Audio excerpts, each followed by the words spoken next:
Hello, everybody. Welcome to Who Needs Z's. I know it's been a really long time, but it's college. It likes to take your time. Uh, I decided to hop back on here onto YouTube and start doing actually what I wanted to do from the beginning, which was sort of different things with my videos than I see everyone else doing. So, toward that end, this is going to be the first in a long series of those kind of videos. Um, in the background, you will see gameplay. The benefit of me doing the gameplay the way I'm doing it is that I don't have to talk of commentary while I'm playing, which I am notoriously bad at. Um, did some live streams recently on my Facebook account, and I am notoriously bad at coming up with nice commentary. So, in the background, you will see gameplay. This time, specifically as the title says, it will be Alien Isolation, and I do plan to play and finish the game. But in the foreground, what you will be hearing is me reading from a book. In this case, H.P. Lovecraft.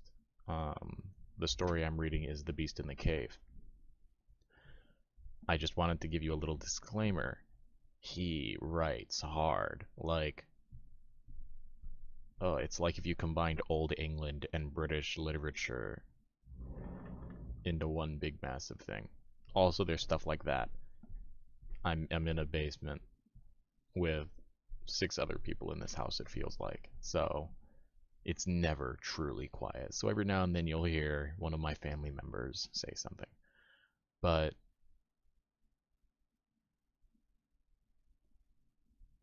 without further ado, I guess, because I'm not here to talk forever, I'll be reading and playing a game.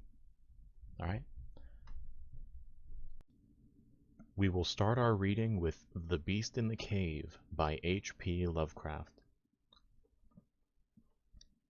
The horrible conclusion which had been gradually obtruding itself upon my confused and reluctant mind was now an awful certainty. I was lost, completely and hopelessly lost, in the vast and labyrinthian recesses of the mammoth cave. Turn as I might, in no direction could my straining vision seize on any object capable of serving as a guide-post to set me on the outward path. That nevermore should I behold the blessed light of day, or scan the pleasant hills and dales of the beautiful outside world, my reason could no longer entertain the slightest unbelief. Hope had departed. Yet, indoctrinated as I was by a life of philosophical study, I derived no small measure of satisfaction from my impassioned demeanor. For although I had frequently read of the wild frenzies into which were thrown the victims of similar situations, I experienced none of these, but stood quiet as soon as I realized the loss of my bearings. Nor did the thought that I had probably wandered beyond the utmost limits of an ordinary search party cause me to abandon my composure for even a moment. If I must die, I reflected, then was this terrible yet majestic cavern as welcome a sepulture as that which any churchyard might afford, a conception which carried with it more of tranquillity than of despair. Starving would prove my ultimate fate. Of this I was certain. Some, I knew, had gone mad under circumstances such as these, but I felt that this end would not be mine. My disaster was the result of no fault save my own, since unbeknown to the guide I had separated myself from the regular party of sightseers, and, wandering for over an hour in forbidden avenues of the cave, had found myself unable to retrace the devious windings which I had pursued since forsaking my companions. Already my torch had begun to expire. Soon I would be enveloped by the total and almost palpable darkness of the bowels of the earth. As I stood in the waning, unsteady light, I idly wondered over the exact circumstances of my coming end.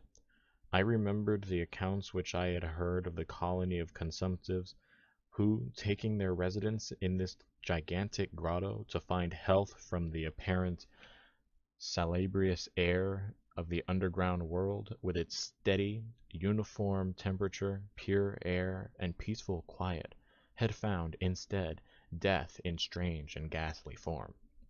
I had seen the sad remains of their ill-made cottages as I passed them by with the party, and had wondered what unnatural influence a long sojourn in this immense and silent cavern would exact of one as healthy and vigorous as I. Now, I grimly told myself, my opportunity for settling this point had arrived, provided that want of food should not bring me too speedy a departure from this life. As the last fitful rays of my torch faded into obscurity, I resolved to leave no stone unturned, no possible means of escape neglected. So, summoning all the powers possessed by my lungs, I set up a series of loud shouting, in the vain hope of attracting the attention of the guide by my clamor. Yet, as I called, I believed in my heart that my cries were to no purpose, and that my voice, magnified and reflected by the numerous ramparts of the black maze about me, fell upon no ear save my own. All at once, however, my attention was fixed with a start as I fancied that I heard the sound of soft approaching steps on the rocky floor of the cavern. Was my deliverance about to be accomplished so soon? Had, then, all my horrible apprehensions been for naught? And was the guide, having marked my unwarranted absence from the party, followed my course in seeking me out in this limestone labyrinth? Whilst these joyful queries arose in my brain, I was on the point of renewing my cries, in order that my discovery might come sooner, when, in an instant, my delight was turned to horror as I listened. For my ever-acute ear, now sharpened to an even greater degree by the complete silence of the cave, bore to my benumbed understanding the unexpected and dreadful knowledge that these footfalls were not like those of any mortal man. In the unearthly stillness of this subterranean region, the tread of the booted guide would have sounded like a series of sharp and incisive blows. These impacts were soft and stealthy, as of the padded feet of some feline. Besides, at times, when I listened carefully, it seemed the trace of falls of 4 instead of 2. I was now convinced that I had by my cries aroused and attracted some wild beast, perhaps a mountain lion which had accidentally strayed within the cave. Perhaps, I considered, the Almighty had chosen for me a swifter and more merciful death than that of hunger. Yet the instinct of self-preservation, never wholly dormant, was stirred in my breast, and though escape from the oncoming peril might but spare me for a sterner and more lingered end, I determined nevertheless to part with my life at as high a price as I could command. Strange as it may seem, my mind conceived of no intent on the part of the visitors save that of hostility. Accordingly, I became very quiet, in the hope that the unknown beast would, in the absence of a guiding sound, lose its direction as had I, and thus pass me by. But this hope was not destined for realization, for the strange footfalls steadily advanced, the animal evidently having obtained my scent, which, in an atmosphere so absolutely free from all distracting influences as is that of the cave, could doubtless be followed a great distance. Seeing, therefore, that I must be armed for defense against an uncanny and unseen attack in the dark, I groped about me for the largest of the fragments of rocks which were strewn upon all parts of the floor of the cavern in the vicinity, and, grasping one in each hand for immediate use, awaited with resignation the inevitable result. Meanwhile, the hideous pattering of the paws drew near, certainly the conduct of a creature with exceedingly strange. Most of the time the tread seemed to be that of a quadruped, walking with a singular lack of unison betwixt hind and fore feet. Yet, as brief and infrequent intervals, I fancied that but 2 feet were engaged in the process of locomotion. I wondered what species of animal was to confront me. It must, I thought, be some unfortunate beast who had paid for its curiosity to investigate one of the entrances of the fearful grotto, with a lifelong confinement in its interminable recesses.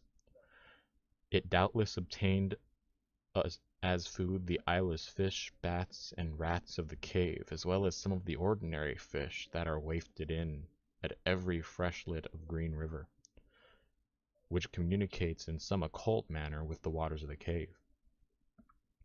I occupied my terrible vigil with grotesque conjectures of what alterations cave life might have wrought on the physical structure of the beast, remembering the awful appearances ascribed by local tradition to the consumptives who have died after long residence in the cave. Then I remembered with a start that, even should I succeed in killing my antagonist, I should never behold its form, as my torch had long since been extinct, and I was entirely unprovided with matches. The tension on my brain now became frightful. My disordered fancy conjured up hideous and fearsome shapes from the sinister darkness that surrounded me, and that actually seemed to press upon my body. Nearer, nearer, the dreadful footfalls approached. It seemed that I must give vent to its piercing scream. Yet had I been sufficiently irresolute to attempt such a thing, my voice could scarce have responded. I was petrified, rooted to the spot. I doubted if my right arm would allow me to hurl its missile at the oncoming thing when the crucial moment should arrive.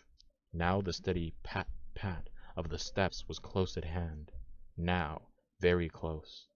I could hear the labored breathing of the animal, and terror-struck as I was, I realized that it must have come from a considerable distance, and was correspondingly fatigued. Suddenly the spell broke. My right hand, guided by my ever-trustworthy sense of hearing, threw with full force the sharp-angled bit of some limestone which it contained, toward that point in the darkness from which emanated the breathing and pattering, and, wonderful to relate, it nearly reached its goal, for I heard the thing jump, landing at a distance away, where it seemed to pause. Having readjusted my aim, I discharged my second missile, this time more effective, for with a flood of joy I listened as the creature fell on what sounded like a complete collapse, evidently remained prone and unmoving. Almost overpowered by the great relief which rushed over me, I reeled back against the wall. The breathing continued, in heavy, gasping inhalations and expirations, whence I realized that I had no more than wounded the creature. And now all desire to examine the thing ceased. At last something allied to groundless, superstitious fear had entered my brain, and I did not approach the body, nor did I continue to cast stones at it in order to complete the extinction of its life. Instead, I ran at full speed in what was, as certain as I could estimate in my frenzied condition, the direction from which I had come. Suddenly I heard a sound, or rather, a regular succession of sounds. In another instant they had resolved themselves into a series of sharp metallic clicks. This time there was no doubt. It was the guide. And then I shouted, yelled, screamed, even shrieked with joy as I beheld in the vaulted arches above the faint and glimmering effulges, which I knew to be the reflected light of some approaching torch. I ran to meet the flare, and before I could completely understand what had occurred, was lying on the ground at the feet of the guide, embracing his boots, and gibbering, despite my boasted reserve, in the most meaningless and idiotic manner, pouring out of my terrible story, and at the same time overwhelming my auditor with protestations of gratitude. At length I awoke to something like my normal conscience. The guide had noted of my absence upon my arrival at the party at the entrance of the gate, and had, from his own intuitive sense of direction, proceeded to make a thorough canvass of the by-passages just ahead of where he had spoken to me last, locating my whereabouts after a quest of about 4 hours. By the time he had related this to me, I, emboldened by his torch and his company, began to reflect upon the strange beast which I had wounded but a short distance back in the darkness, and suggested that we ascertain, by the rushlight aid, what manner of creature was my victim. Accordingly, I retraced my steps, this time with a courage born of companionship, to the scene of my terrible experience. Soon we descried a white object on the floor, an object whiter than any, the gleam of limestone itself. Cautiously advancing, we gave vent to a simultaneous ejaculation of wonderment, for all the unnatural monsters either of us had in our lifetimes beheld, this was in surpassing degree the strangest. It appeared to be an anthropomorphic ape of large proportions, escaped, perhaps, from some itinerant menagerie. Its hair was snow white, a thing due no doubt to the bleaching action of a long existence within the inky confines of the cave, but it was also surprisingly thin, being indeed largely absent save on the head, where it was of such length and abundance that it fell over the shoulders a considerable profusion. The face was turned away from us, as the creature lay almost directly upon it. The inclination of the limbs was very singular, explaining, however, the alteration in their use for which I had noted before, whereby the beast used sometimes all four, and on occasions but two for its progression. From the tips of its fingers or toes long nail-like claws extended.